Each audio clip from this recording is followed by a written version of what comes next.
Hello everyone, today we are going to learn a new calculation called, as you see on the screen, average atomic mass.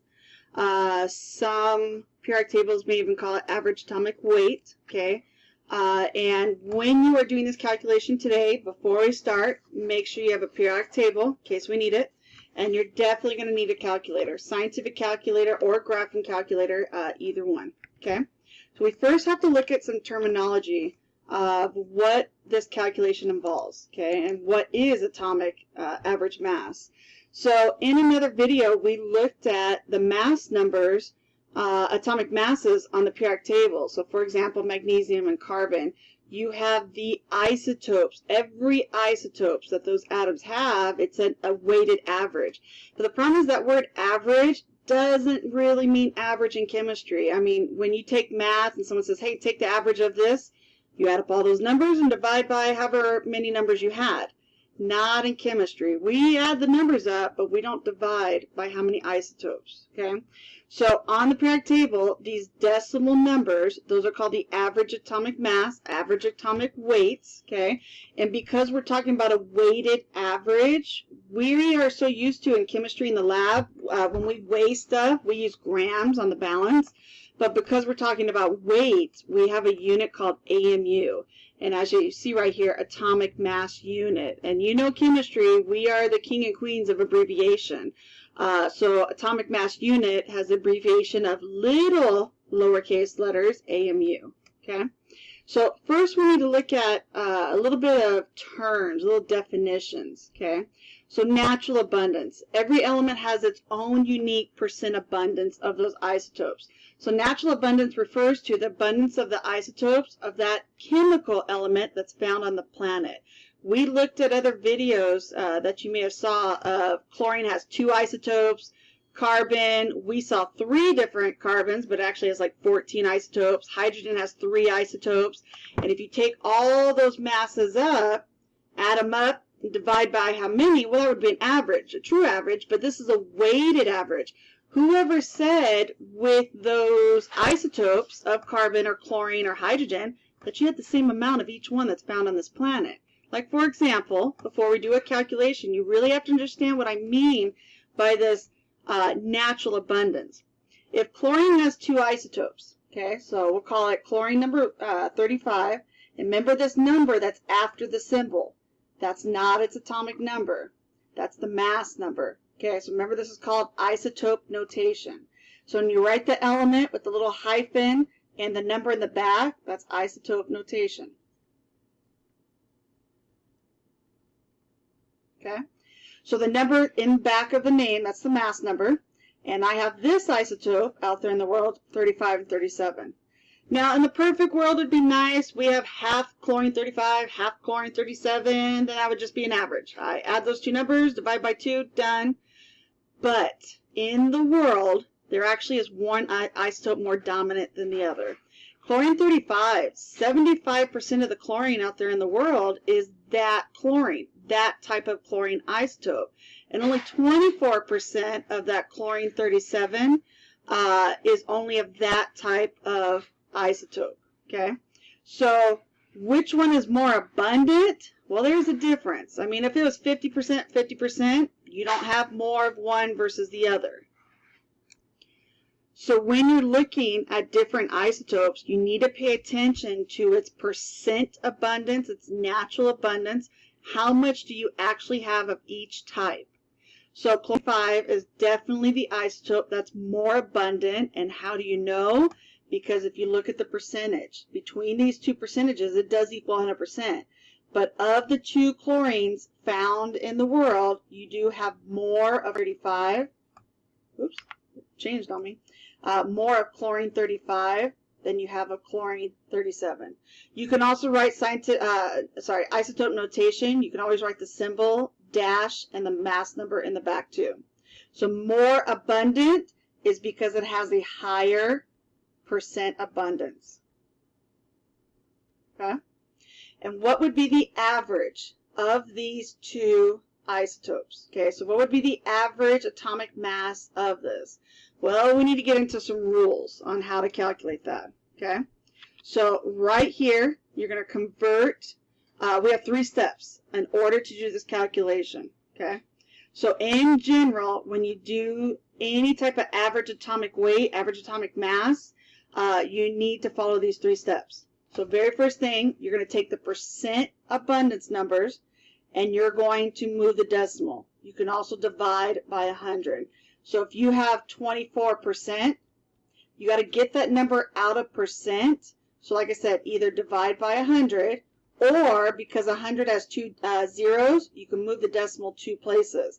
But you're moving the decimal to the left. The number becomes smaller because you're dividing by 100. So 24% becomes 0.24. Okay? For every percent, however many isotopes you have, you need to take all the percents, divide by 100. You're then going to take those decimal abundance numbers and you're going to multiply by the mass. So whatever those decimal numbers were, you're going to multiply each one of them by the mass numbers. Now remember, mass has a unit. Because you took this percent number and got it out of percent, there's no more units with this number.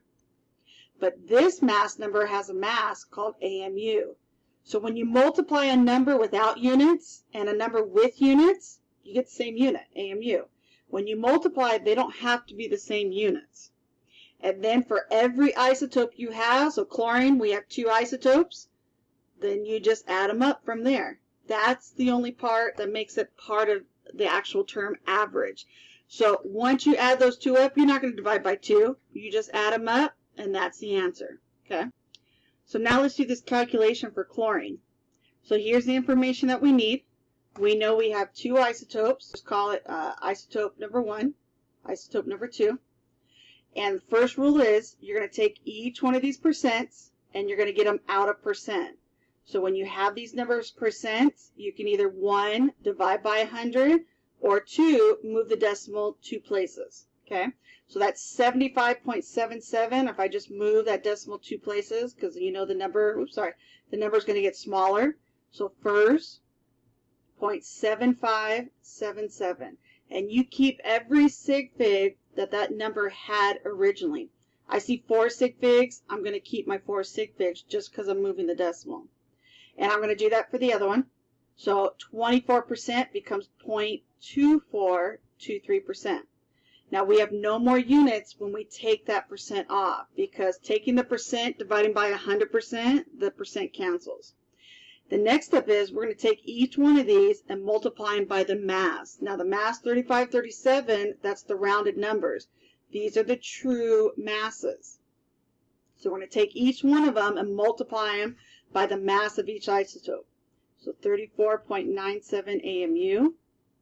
And this is why you need that calculator to help you through this. Okay?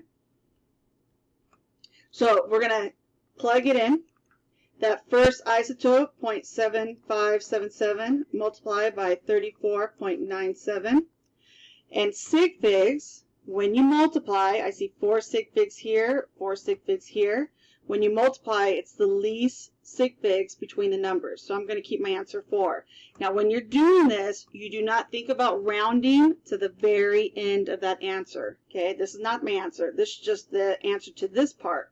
So my calculator, I get 26.49, but the number after the 9 is a 6, but it doesn't matter. I'm not going to round because this isn't the answer yet. And I'm going to put AMU. Always put our units. The next one, 0.2423 multiplied by 37.97. Same thing, I see 4 sig figs, 4 sig figs, so I'm going to put 4 sig figs here. 8.957 AMU. Okay? Now the last part, step number 3, we're going to add these 2 isotopes up with each other. And this, when you add, the rule for adding sig figs is the least after the decimal. So right here I have 2 after the decimal, right here I have 3. So my answer can only have 2 after the decimal. So 26.49 plus that 8.957, and because now this is going to be my answer, this is when I could think about if I need to round.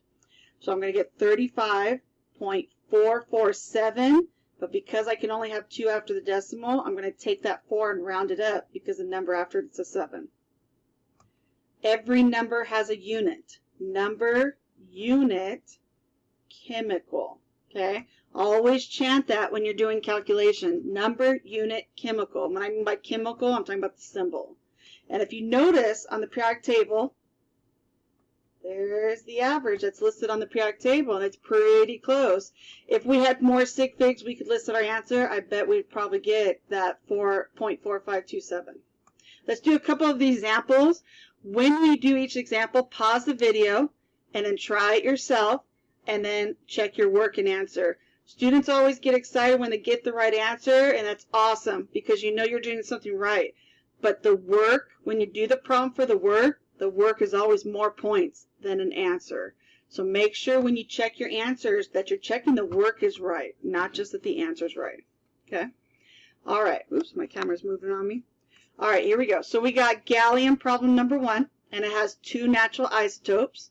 And I have gallium-69, and I have gallium-71. Okay? Some students, they like to call it each one. Sometimes I'll just say isotope 1, isotope 2. So gallium-69 and gallium-71. And first, this gallium, you got to make sure you recognize the information you have, has a mass of 68 AMU and a natural abundance of 60.11. And with gallium-71, you have a mass of 70 AMU and you have a percent of 39.89. Now, when I'm doing this calculation, I don't do a know and a don't know. I simply just do like the underlining as you see right there, because these type of problems, it's a lot of information thrown at you. So I just keep track of what I know and I don't know in my calculation. So step number 1, I have to take those 2 percents and I got to get them out of percent. Keep track of which one is which. So for gallium-69, the percent, out of percent, we're just going to move that decimal 2 places. So 0.6011, remember that 0 counts because it's a captive 0. It's between actually 2 sig figs, so that 0 matters. And I'm going to take the other percent, that 39, and change it to 0.3989. Step number 2, we're going to multiply each one by the true mass. Not the mass number that got rounded on that symbol, the actual mass that you see on the isotope. So 68.9256, and I know there's a lot of sig figs here, but when you multiply, the numbers that had percents only had 4 sig figs. So when we multiply each one of these, 6 sig figs versus 4, that 4 is going to win. So when we multiply, we're only going to list 4 sig figs, but doesn't mean we're going to round. So 0.6011, go and plug it in. And because these are not our true final answer, we don't care about rounding yet. So 41.43 AMU. The units didn't cancel, so you got to keep the AMU. And then 0.3989 times 70.9247. And when we get that answer, we get 28.29. And I'm going to add those 2 up, because this is going to be my weighted average. Now remember, don't divide by 2. It's not like an average that you take like in math. And I'm only going to have 2 numbers after that decimal. And if you look on the periodic table, and I'm going to rewrite my answer because I'm out of room over here, but always number, unit, chemical. Okay, so gallium, capital G, little a. Okay, and if I look at my periodic table, it's pretty close to 69.72, so that's pretty good. It'll always be close to the periodic table, but it won't be exact if you don't do every isotope that that element has. We'll do another example. This is for bromine, and pause the video, try it yourself, come back, unpause, but always check that the work is right first, then check the answer. Okay. For this one, it looks like I have 3 isotopes. So bromine's a diatomic molecule. And for my bromine, I have 3 isotopes. So I have, I can go ahead and label it, number 1, 2, and 3. Now, I don't have the actual true decimal mass numbers. I have actually the rounded mass number. And if that's the information you have, that's the number that you use. Okay? But I do have the percent numbers of each isotope. So I have isotope number 1, 2, and 3. And then they occur in a relative abundance of isotope 1, 2, and 3. Now, a very key word is in the sentence, respectively. The word respectively means that those numbers are listed in the order that they pertain, they correlate to those mass numbers, okay? So that's why they don't have to say isotope 1 is this, isotope 2 number this, isotope number 3 is that. Respectively means they're already in order, okay? So what is the average of these bromines? So I'm going to take all these percent numbers, get them out of percent first. Move that decimal 2 places. So 0.2569 and then 4999 and then 0.2431. Now I already know which isotope is going to be more abundant, not because I know the answers because I wrote these problems, is because you got to remember, what do we know about that natural abundance, those percent abundance? The percentage that has the highest natural abundance, that means you're going to have more of that mass of that isotope. So because 49% is the highest natural abundance, I know isotope 2, my answer should be very close to isotope number 2. And let's see if that happens. So isotope number 2, remember, was 160. Let's see if our answer is close to 160. We're going to multiply each one of these by the masses. So mass 158, and because mass has a unit, don't forget that mass. Be very careful of this second one because of those sig figs, okay? So I'm actually, in this problem, I'm actually going to put a decimal on this one because since we have 3 sig figs with these masses, I'm going to keep the 3 sig figs going, okay? That's only something I can do. I would tell you that during a test or a problem. But I'm going to keep the 3 sig figs going for these mass. So these percents have 4 sig figs. These ones have 3. That means my answers over here can only have 3 sig figs. And I know I'm already going to have AMU. All right, let's plug this in. And we are definitely not thinking about rounding as we plug these in. Just simple cutting of the numbers. All right, so we're going to plug in 0.2569 times that 158. And we get about 40. And the next one, 0.4999 times 160. And I added that decimal on purpose so that way we can keep the 3 sig figs going. Because if I didn't, that 0 does not count because there was no decimal with it. So I'm adding that decimal because I can. And I would have to tell you that in a problem. And then 0.2431 times that 162. And then 39.3. Now I already see that second isotope is very dominant in the mass because remember 50% of all the bromine in the world is that isotope. So we're going to add this up and number unit chemical. Okay. And when you add these up, all of them only have one number after the decimal. And we're going to get 159.7. Okay. And we always box our answers. And remember I told you a little trick. How to check your work. The isotope that has the highest natural abundance, aka the highest percentage, your answer will be very close to that one. And as you notice right there, 159.7, we already knew isotope number 2 was going to be the most abundant. Last example. Try it yourself, pause it, and then unpause and check your work. We have 4 isotopes, lead 204 all the way to 208. So instead of actually giving you the true masses, I put the mass numbers on the symbol. And that's another scenario too. So I have 4 isotopes in here. So I'm just going to label them number 1, 2, 3, 4. And I'm going to take each one of the percents first and get them out of percent. So that 3.0, when you take this number out of percent, you still have to move the decimal 2 places. So 1, 2. So what we like to call these waves, these cradles, you're going to add a 0 right there in the front. But first, how many sig figs did 3.0 have to begin with? There was 2 sig figs here. I got to keep my 2 sig figs. The 0 in the front does not count because it's a placeholder.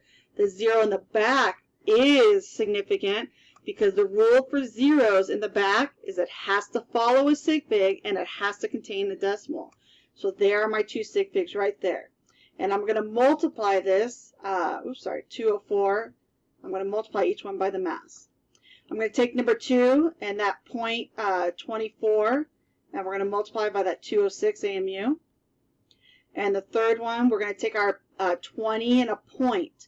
So right there, there's 2 sig figs because that 0 follows a 2 and it contains a decimal. It doesn't have to be a decimal at the end, beginning, it just has to have a decimal anywhere. So that 20 is now going to become 0.2, but keep the sig figs, 0.20, and then times that 207. And then that last isotope, 53, we're going to multiply it by that 208.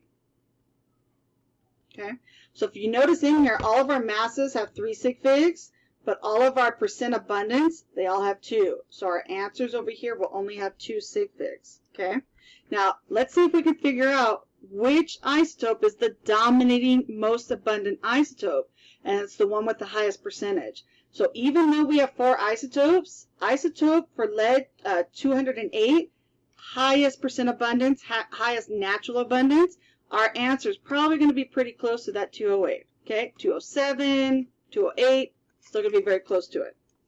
All right, so let's plug this in, 0.030 times 204, and only 2 sig figs, and we don't think about rounding. Just cut the number. So 206 times 0.24, so we get 49. Now because of sig figs, I can only have 2, so I'm not going to have anything after the decimal. And then 207 times 0.2, and same thing, only 2 sig figs. And then 208 times 0.53. And right here, big number, 110. I'm not going to add a decimal because then that decimal will make that 0 count. Okay, so there's my 2 sig figs. So if we add this up, the rule for adding is the least after the decimal. And you have 3 numbers with nothing after the decimal, so my answer will have nothing after the decimal. Okay, so 0.61 plus 0.49, and then 41, and then that 110. So you get about 206.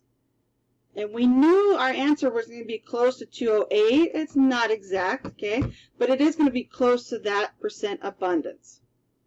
So our answer, we have 206, and then AMU, and then we always put the chemical at the end, so we have lead, PB. Oops, sorry, cram that in there. And that is average atomic mass, okay? Or actually, more specifically, average atomic weight, because we are talking about AMU. Hopefully this helped, ladies and gentlemen, and if you need any extra practice, just keep looking for those videos. See you on the next one.